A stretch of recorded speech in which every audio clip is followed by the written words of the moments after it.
obviously strong learning and preparing you for the world out there, but not just the scholastic world out there.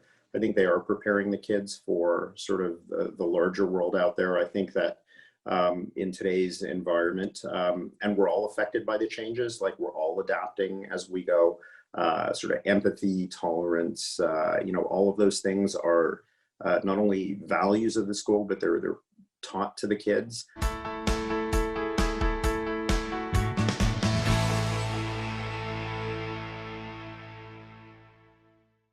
Hi, I'm Danielle and I'm from Our Kids. I just spoke with Monica and Sunny, two parents from the Priory School community. Monica and Sunny have 3 children who have graduated from the Priory, and they have recently enrolled their 4th child.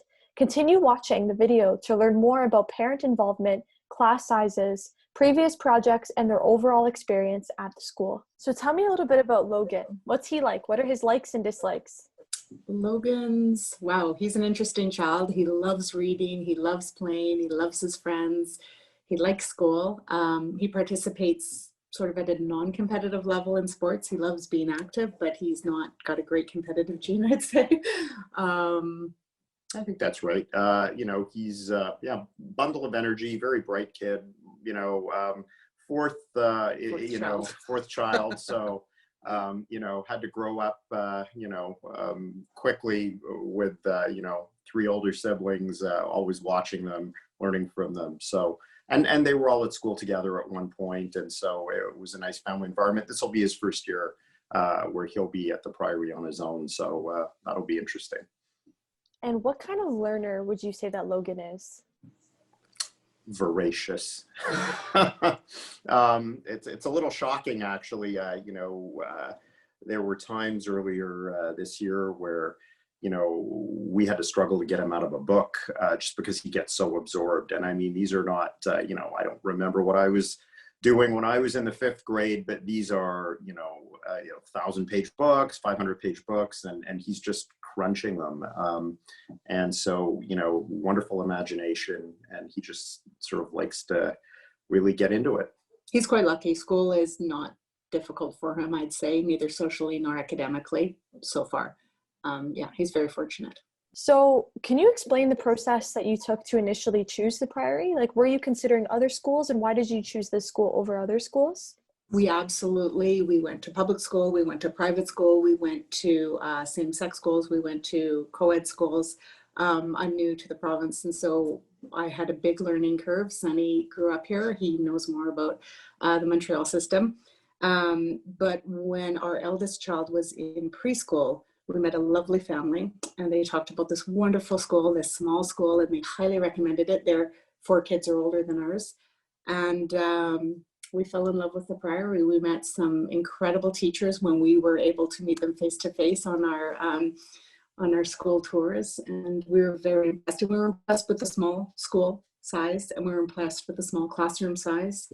It is the traditional red brick schoolhouse with sort of caring community. It's really everything you can imagine, and we haven't been disappointed, and we've been there for a very, very long time with all 4 kids having gone through there. But I do remember we did tour a number of schools back then, and I have to say there were certain schools, which were so big and our kid was so small that we left just deflated. We were just as new parents, we were sort of feeling uneasy, like, oh my God, like our kid's 4 years old. Yeah, I don't want to say like he's never going to survive in a place like this. So then when we found the Priory, it was, the exact opposite. It was everything we were looking for. And so we grabbed onto it. I was looking also for something where I could be involved to a certain extent. And the Priory's given that to us. You can be involved as much or as little as you want. The parents have always been very welcome to come in and participate in the activities, but certainly there's no pressure. This is what I was looking for as well. Yeah, it's a community school. Yeah. It's a community, and we've developed such nice friends with other parents over the years that are now, I would say, close friends. So it really is almost a family experience, not just about the children. Obviously, they come first, but no, it's been, it's wonderful. Mm-hmm. Which is very important, I feel, because then you also personally feel fulfilled in choosing that school. not only for your child, but in terms of the community sense as well. A little There's a bit, great community sense for us anyway. Yeah. That's incredible. That's a great feeling, I imagine. I'm curious to pick your brain about the application process. So would you be able to speak about it for another parent that might be listening, what the application experience was like? You know, as with new parents, it's always a nerve-wracking process when you're sort of interviewing, your child's interviewing, you don't know how they'll do, et cetera. And, but no, it was really easy, to be honest. The school was great, you know. They met with the children. Separately from the parents, Yeah. but then they met with us Yeah, they met as with well. us as well. And really to kind of do a holistic kind of, you know, interview, I guess, of the family. You know, I don't know what the kids were asked to do at that point. I imagine it was organizing blocks and things like that, because you're really at the nursery school level when you're interviewing here. But no, it was easy, you know, and then filled out a few forms and then just sort of waited by the mail, you know, until. And we don't know if to the extent it might have changed. I mean, Logan's already in grade 5, so, but I assume it's much the same process. Yeah. And how did your children respond to learning at the school? Was it a positive or negative experience for them overall? They still identify with the school, and when there are sort of events for alumni, you know, to come back or volunteer to do things, our kids do it happily. It's just part of their DNA now. That's their, and it's a shared history for our family, so that'll never change. And they all had great experiences there. They're lifelong friends so far, have come out of that school. And yeah. The elder two went to schools, and they were the only ones who chose to go to that particular high school. So Riley was the only one who chose his particular high school when he went into grade 7, and our daughter Erin, she was the only one who went to the school she chose. And they made lots of great friends at the new schools, but they still see their Priory friends, and they still, you know, go out with them on the weekends or after school. It's, yeah, they're very close. So they had long-lasting relationships as a result of attending the school. Yeah. Did you find that the school was good at adapting to their particular learning styles? Yeah, I think so. I think the ratio of teachers is relatively low. I think there are learning specialists if there were problems. Our kids didn't really have sort of need to lean on those resources. But no, we found that they were known, like every kid was known individually. They were not grouped into, well, these are this type of kid or that type of kid, or they all come from the same family, so they must be all the same. No, everyone was given a very individualized experience. At least that's how I perceived it. Yeah, I think there was one teacher who had the kids working with power tools and learning about physics through actually physically making like a marble run or whatever, and our daughter had never touched anything like that before, and he just made her do it. You can do this, I know you can. And it was great for her because she just needed to get the confidence to do things like that. He also brought in chickens, to raise chickens, to teach them a little bit about that. And our second daughter is very, very, very uncertain about all animals, and he was fine. He just let her step back and she wasn't pushed, even though she was very different from the other kids on that issue. Yeah. So you say that based on what I'm hearing, they sounded quite patient and supportive of the learning experience. I believe so. Oh, yeah. Was there anything that you noticed changes in your children's behavior, demeanor, maybe some aspects that they picked up in the school that carried with them into the home life?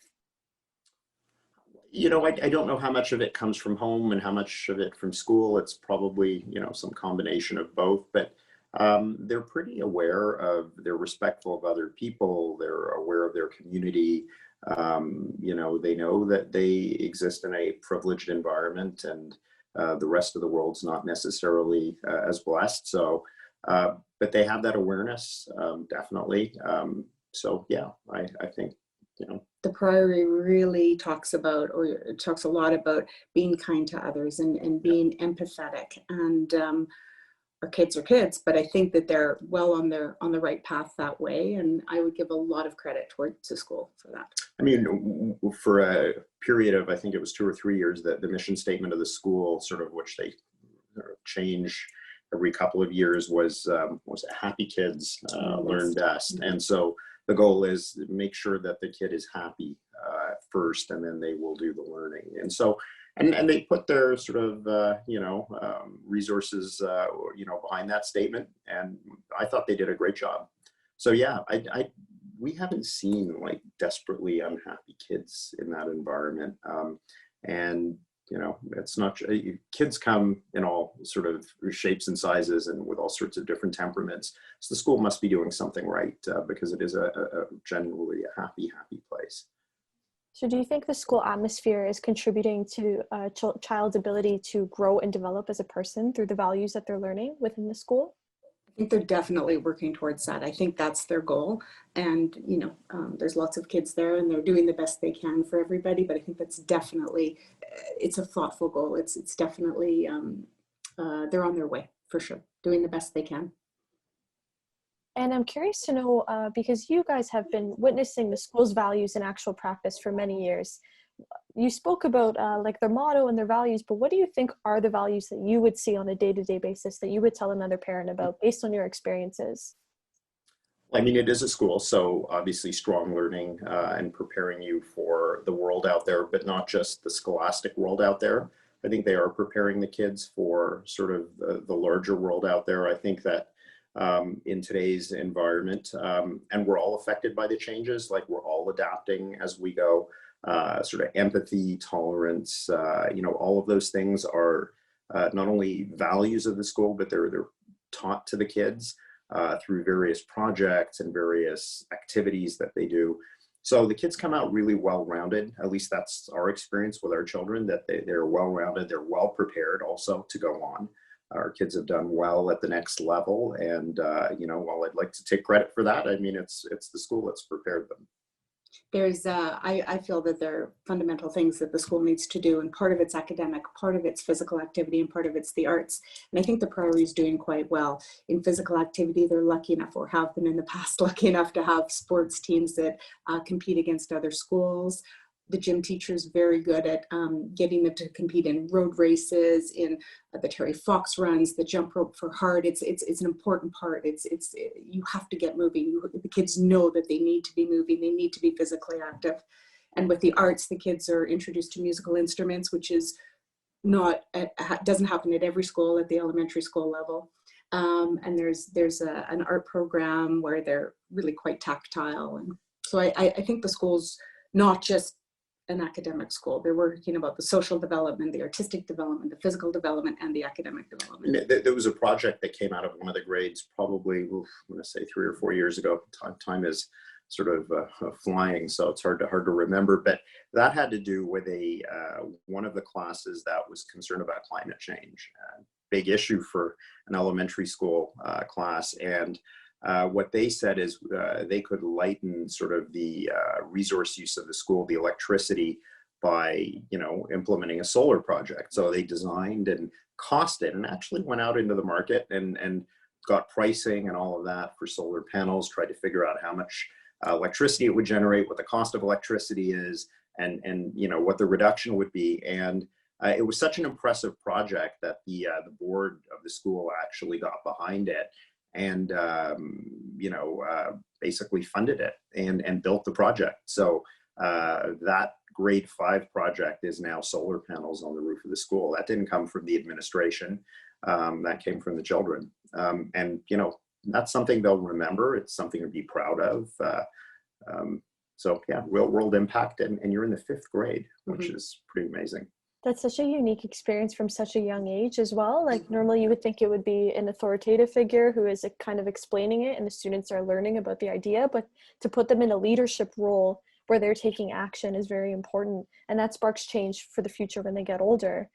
So I'm curious to ask you more about leadership opportunities. So you mentioned extracurriculars. Are there leadership opportunities for the children as they progress throughout the school?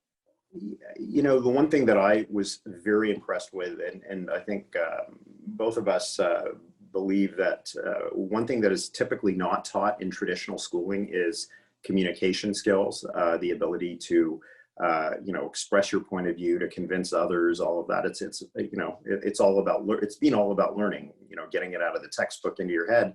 But what about convincing others? And one of the things that's been impressive here is the public speaking that seems to be, it's not a big thing. Everybody does it. And they do it in front of the whole school. And our kids, as young as, I don't know, grade 3 or 4. Well, I think it's even younger. I think they can do it. Yeah. They get up in front of, 150 kids and teachers and parents, and they, have a slideshow, and they talk about their vacation or some project that they're working on, or a book they've read. And they just do it. And the school doesn't make a big deal out of it, because you don't want to make them sort of think that this is a big deal. And so they come out of that school, many of the kids, and our kids have, just not afraid of getting up in front of a room and expressing themselves. And that has massive value. That is not a traditional school subject, and yet it's so important going forward. I agree. And in grade 6, there's a thing they do, or there has been in the past, something called like Dragon's Den or Shark Tank. So they get together in little groups and they start a business, or pretend to start a business, create a product, and then they try to convince, the teachers bring in some of their husbands or other people, and they try to convince these people to invest. So they actually learn about the whole process, and then they have to sell it. Like, you need to buy my sweeper slippers or whatever it is that they made. So it's not a theoretical project, it's a physical project. Yeah. We've all gone through it. We've had to buy supplies, and they have to build a prototype and everything, and price it, and do all of that stuff. But it makes them so confident to be able to speak in front of adults and say, no, you really need to buy my product, and this is why. And so things like that, like actual hands-on experience with being able to convince somebody, or being able to speak to somebody that you don't know very well, we find very invaluable. Yeah, I mean, our daughter, I think, different kids will take different things, but one of our kids took from that. I'm sure there's a direct link to, she's 12 now, and she has a website where she handcrafts jewelry and sells it. And, and I'm sure that's because she was just taught that you can. Yeah. Like, why not? If that's, not all our kids do that. Not all our kids are interested in doing something like that. But she did, and it's her passion now. So you feel like the sky's the limit. Yeah, absolutely. They do. Yeah, they do, and that's the important thing. I was going to ask if there's particular projects that you're proud of, but it sounds like there have been many projects that you would be proud of. So my next question for you is, you spoke a little bit about this with the public speaking. Was there anything in particular that your children wanted to improve upon, whether that's public speaking, certain school subjects, anything in particular that you have seen the growth or development through them by being in this school? It's a tough one. Yeah, I think it means a lot to the kids when something is tangible. So when they actually make the product that they have to sell, when they actually physically make that, like use nails and circular saws or whatever they use to make the marble run, I think it took them out of the abstract, and now they know, and now they understand. Oh, now I understand the physics of this formula that you've given me in math. I understand why things accelerate as they descend, or something like that. I think that's probably the kind of projects that maybe made a big impact on them. Yeah. The applied learning. Yeah, the applied learning, I guess that's what it's called. Applied learning. And could you speak a little bit about the classroom sizes? I'm curious to see if it was smaller or larger.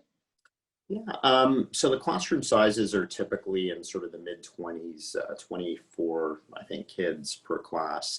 And they tend to stick to that, through the different subjects that they do, but there can be variations in that through the day. I thought the classroom sizes were completely fine and adequate, and Monica may know better than I do on this one, but they sit together. I don't know if they do that all. I think they do that all the way through. Might change now. Well, now it's COVID. It's a lot will be different, but when I was in school and when Monica was in school, we sat at single desks facing forward, and not comfortable desks, that's for sure. But now they're sitting together at tables, this idea of collaborative learning, almost like little pods, excuse me. And I think that, I think that contributes to a small classroom feeling even smaller. It's one class per grade. So there's one grade 1, one grade 2, one grade 3. And there's about 24 per, but many of the classes are divided. So they're divided 12 and 12. So while 12 people are doing French, the other 12 are doing in math, let's say. They're together for music, they're together for phys ed, they're together for art. So they're together for some things, but really often the class size is 12, not even Not the 24. Yeah. It's, I guess, a homeroom size. Yeah. Yeah. How did you respond to the class sizes? Were they ideal for you, or would you have preferred if they were smaller or larger? Worked very well for our children, I'd say. Yeah, they got the ability to have a lot of individual help when they needed it. Yeah, I think the knee-jerk reaction people have is smaller the better, you know. But if you go to the extreme, it's one-to-one with the teacher, and that's no good. So there's a socialization aspect that's important, and you know, while 12 is nice, 6 is nice, you know, I found with certainly their homeroom size of 24, they got to see a lot of different kids, different backgrounds. Got to, you know, it's better that way, and yet it wasn't big such that it sort of hampered the learning. So I found it perfect. No issues there. And based on your experience, how did you feel about the relationship between the teacher and the student? Every teacher is very different, Yeah, obviously. And every year they're very different, right? The maturity of the class, the maturity of the student changes just over the summer and when they come back the next year. The kids have a lot of really fond memories of some particular teachers who were very warm and loving, definitely, or who were really goofy and made everything fun. But by and large, I think it worked well. And every teacher knows every kid. Yeah. And I know that sounds like, of course they should, but I don't know that that's always the case in every scholastic environment.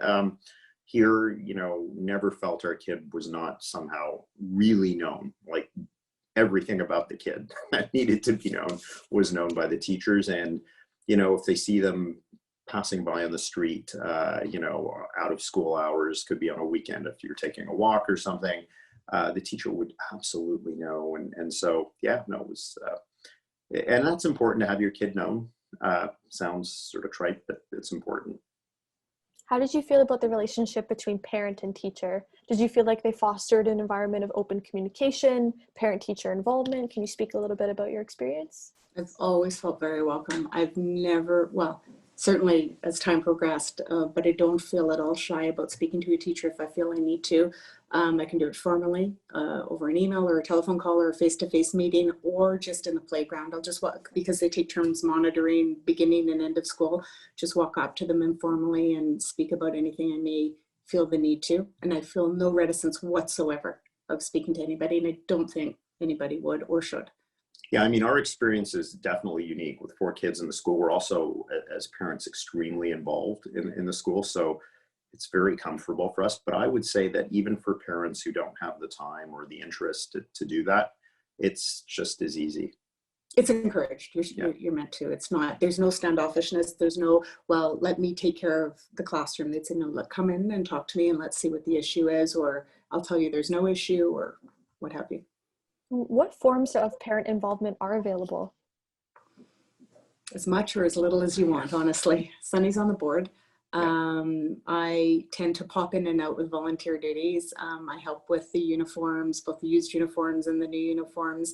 There are certain, or there have been in the past, certain events like a Halloween party or a field day or a Christmas craft sale, spaghetti dinner, family pasta night. And so if you want to come in and help, you're highly encouraged to. And if you can't or don't want to, it's absolutely fine. But most parents, and there have been assemblies twice a week, and the parents are also very welcome to attend if they'd like to. And I think most parents try and find time to do at least one thing at the year, because the kids like to see, oh, my mom's here today, or my dad came to this, or there's a Christmas concert you can go to. There's just, you're welcome in the school. But you really notice for those events, it's not just the kids going for the kids, it's the parents going to see the other parents. And there's a wonderful, friendly, it's not even a friendly community. These are all friends. Like, a lot of people have developed deep friendships. And so, you know, sitting at pasta night, for example, having dinner together is something, or a golf tournament or whatever it is. The event is, the parents are going for the parents as well, not just for the kids, which is something that you don't always get out of, you know, a school. So it really is a community environment, not just a school. I was going to ask you my next question, if you feel like there's a sense of community, and to explain more about that, or if you feel like the values between the parents are aligned as well. Often, I mean, there's people all across the political spectrum. There's all sorts of religions. There's or no religion.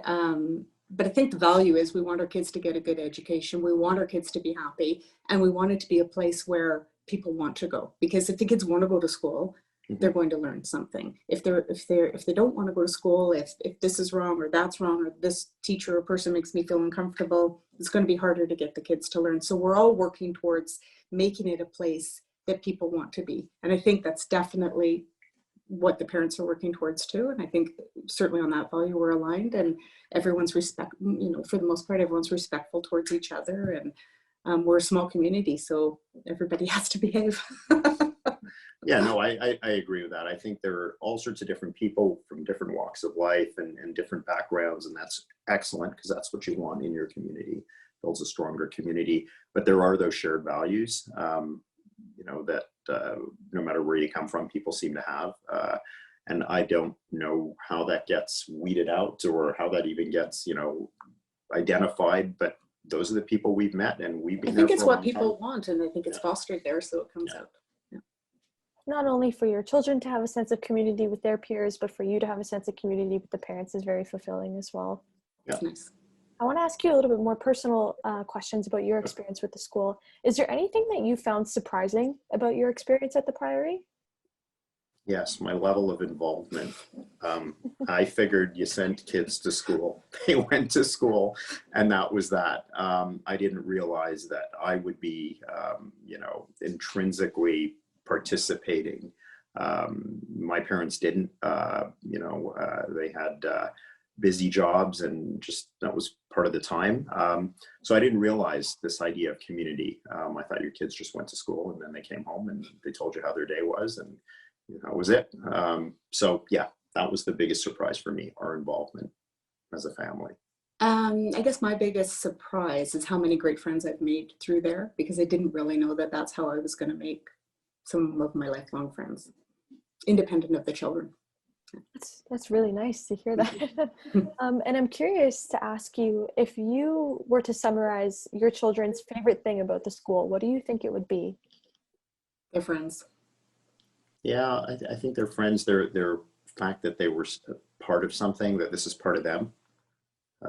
So I don't know how to better express that, but just that this is part of who they are. I think also they do have a level of confidence. Like, they got into the high schools they wanted to. They had their choice of high school. They have succeeded at high school. They didn't feel that they were behind. When they arrived there, they were well prepared. That helped with the level of confidence. And I think they know that the groundwork was started at the Priory for that. Yeah, I mean, that's more parental anxiety, right? You want your kids to fit in at the school they go to. So first the Priory, and then the high schools. You're like, okay, well, that was a great experience, but now it's getting more real. So they're going to high school. Are they prepared? Do we know? And a very happy surprise has been that, and not a surprise. I mean, I think we hoped for it, but you still have that parental anxiety. Are they prepared? Are the other kids way ahead? And quite the opposite. We found our kids have excelled, at high school, and we're extremely well prepared. And that has just been a wonderful relief, I think. Yeah, socially and emotionally. Yeah. Both. Yeah. And if each of you were to individually choose one thing that you appreciate the most about the school, what would you say? I'd say the caring for the children. Yeah, I think along the same lines that they prepared them all, but each child is known.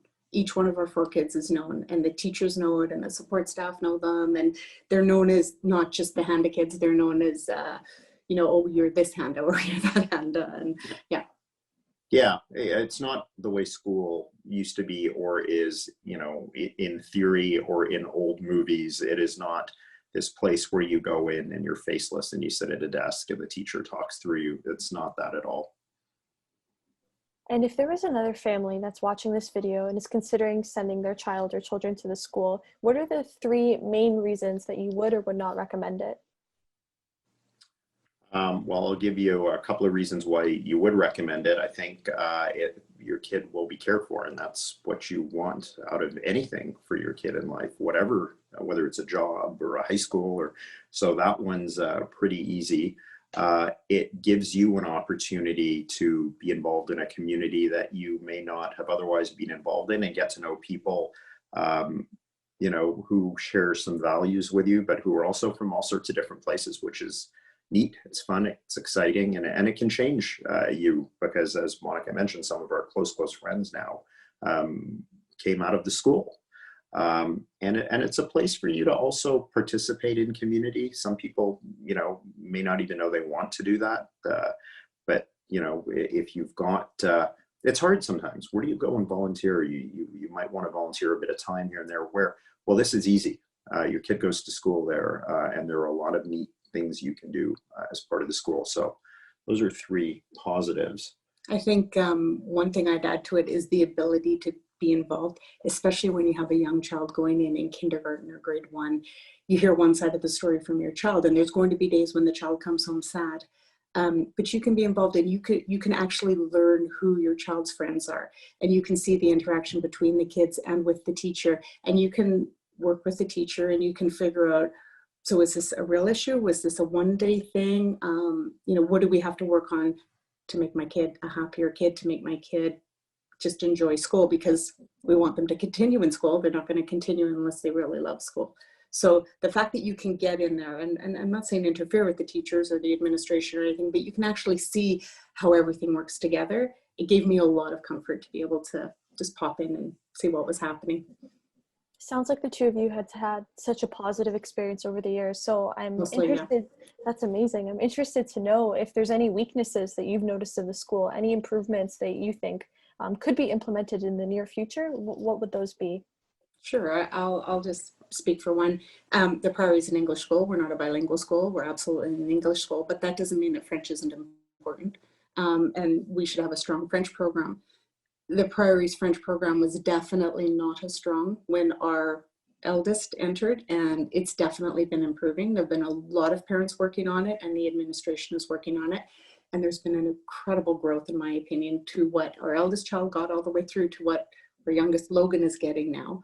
So I'm sure there's a lot of people who think there's a lot of work that can be done, but that's definitely a weakness. I would say certainly in the past, and the reputation, which is deserved, is that the Priory's French has not been as strong. But I think it's on the right path, and I feel quite good about it, better and better about it all the time. Yeah, I think, you know, our experience in French has been that it has improved, but again, you know, all of our kids, or three of them who have gone on to high school, while they're not in advanced French with the French sort of speaking children who speak French at home, they're not in the low French, they're in the mid French. And so that, you know, I think that says, gives you a bit of a sort of sense of where the Priory's French ranks. So, you know, I think they've done a wonderful job improving it. You know, they got parent feedback 12 years ago, 10 years ago. Yeah.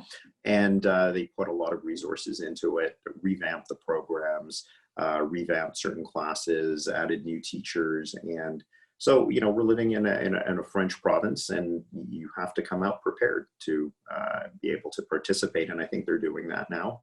So, but that is an improvement to your point that was made.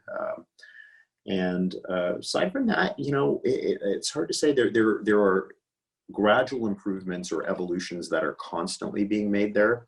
And a lot of it comes from just the school adapting to changing needs, but also parental sort of input. They survey the parents on a regular basis to find out about things. And then they take those surveys, look at them and say, okay, well, there's something that we didn't know was maybe bothering parents, or that they thought we could improve. And so then they'll take a step and improve that.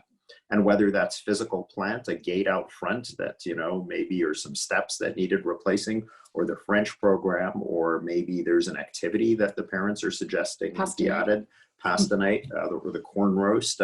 So all of these things are coming out of the community. And then the school, you know, looks at it, thinks about it, and then if it's a good idea and they can get behind it, they do. That's important, because you feel involved in that process as well. And like your voice is being heard. Yep. And before we start to wind down and ask you my last question, I'm just curious to ask if there's anything that you feel like I haven't touched on yet, anything about the school that you think is important to mention. The platform is yours if you'd like to share. I think it's been pretty comprehensive. I just reiterate that, now that we're sort of on our way out of the school, we've got a son there who's got 2 years left. I can say it's been one of the real things that we did right. We got our kids started off in the right direction. We picked a good school. It worked exactly or even better than we'd hoped. And, they're prepared now to move on to the next level. So I would just say one quick thing about quarantine.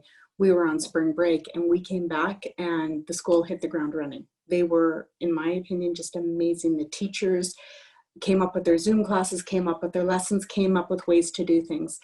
The parents gave feedback, I think, by the second week, or they asked for our feedback by the second week, and they did a pivot, which wasn't 180 degrees by any means, but they said, okay, this isn't working, and they changed it again by week 3 to accommodate the needs of working parents who needed maybe more structure for their children or whatever. But if the earlier way worked, they were open to, retaining that for the families that it worked for. I just think they did an amazing job. I think this is a really hard time. I think the Priory I think the teachers really, really went far, well and beyond. I think our principal did an extraordinary job. And I'm confident, even though things are going to change so much this year, I'm confident that things are going to be, they're just going to do the best. They're really hard workers, and they're all impressive people. We're going to miss out on certain things like corn roasts and pasta nights or whatever, but I think they're going to find ways to keep us a community. I can't imagine what it is, but. Yeah, I think I echo that. Their move into this COVID world was seamless. It was quite amazing. And then, we read about sort of what else is going on in the world, and I just feel so fortunate that I don't know how they pulled it together so well, but they hit it out of the park. Yeah. Was that a surprising transition for you to witness what they had done to make the platforms virtual? Just more impressive than surprising. Yeah, I think, none of us have ever been through anything like this. So, there almost was an inability to be surprised. It was just, you wake up one day and everything's closed down in the world, and you're thinking, what happens next? But the school's like, yeah, no problem. We've got that. And, I think everything sort of shut down on the Friday, the 13th of March. And on the Monday, there was distance learning happening right away. They didn't miss a day. They didn't miss a beat. And, to this day, we're sort of wondering how were they able to pull that together. And that's just the dedication of the staff, as Monica's mentioned. They just sort of worked through the weekend, through the night, whatever, to make sure that kids, were in school, and they didn't stop. And even for the graduation, I'm going to point that out. Yeah. That's important for us as a family. So one of our daughters finished at the Priory this summer, and graduated. And there are all sorts of traditions for an end of school year party and all of that. And it's a pretty major event, with parents. And when you're everything. 11. and then also when you're our age, right? I mean, it's a major event. We've gone to a couple of them, but she would not get to participate in something like that because obviously we're all in a bit of lockdown. And so when it came to graduation, it was quite something. They gave us a heads up, and they said at this time, are you home at this time? And if you could have your daughter dressed in her Priory uniform, that would be great. And all of a sudden, this van decked out in all sorts of congratulations and noisy stuff. And they put a sign up on the lawn out front. And then, I don't know. The principal and several teachers came. Not just several. There were many teachers came. And to personally congratulate our daughter on graduating, and they went to every single child's house. And if they weren't in the province, they did a Zoom call with them. And they had individual sort of speeches about each child and their history and experience at the Priory, and and the principal read it out to them on the lawn while this was all being filmed. It was quite a production, quite an event. It was amazing. And that she'll remember. She'll remember that forever. How did that make your daughter feel? Oh, so special. Yeah. So special, so known and loved, I guess. So yeah, and individualized Yeah. in that way. Yeah. It's a nice way to wrap up the experience and the Mhm. graduation, especially because it's different, it's unconventional, but they found a way to make it personalized. They did. Yeah, we didn't And just make it special. we didn't just get a letter in the mail saying congratulations. Here's your Here's whatever your certificate. You have a nice life. No. Didn't work like that at all. And there was an event at the school as well, I think, after for them as well. So they took this very seriously. I'm glad to hear that you had such a wonderful experience, not only through a quarantine and feeling supported, but it sounds like in general throughout all of your children's experiences at the school. And for my last question to you, if you were to pick up the phone and call your past selves, what advice would you give yourself before embarking on this experience? Go for it. It's the right decision. Yeah, lose the anxiety. It's going to be fine. They got this.